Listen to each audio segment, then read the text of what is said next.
तुला शिकवीन चांगलाच धडा या मालिकेच्या पुढच्या भागामध्ये आपल्याला पाहायला भेटते की अक्षरा म्हणत असते की हे अधिपती करूच शकणार नाहीत. काहीतरी दगाफटका झाला आहे बाबा, हे शक्यच नाही आहे.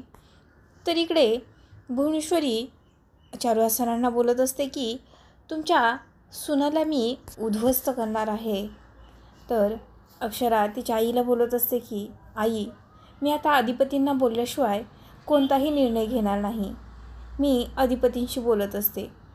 तर इकडे भुवनेश्वरीने अधिपतीला सांगितलेलं असतं की त्यांना डिवोर्स हवा आहे आणि काही कान भरलेले असतात. तर अधिपती म्हणत असतो की त्यांना डिवोर्स हवा आहे ना, ठीक आहे, चालते, त्यांना जे पाहिजे ते देऊन टाकतो मी. तर इकडे परत भुवनेश्वरी म्हणत असते की मी तुमच्या सुनेला उद्ध्वस्त करणार आहे जशास तसं. हे ऐकून चारुहास सर तर खूप चिडीला गेलेले असतात, पण ते काहीच बोलू शकत नाहीत.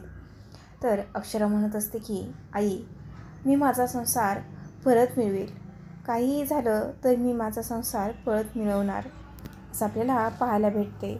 ती खूपच तरीही खचलेली असते. तिला समजत नाही की हे असं कसं झालेलं आहे आणि कोणी केलेलं आहे, असं आपल्याला पाहायला भेटते. तर असेच अपडेट्स पाहण्यासाठी चॅनलला सबस्क्राईब करा.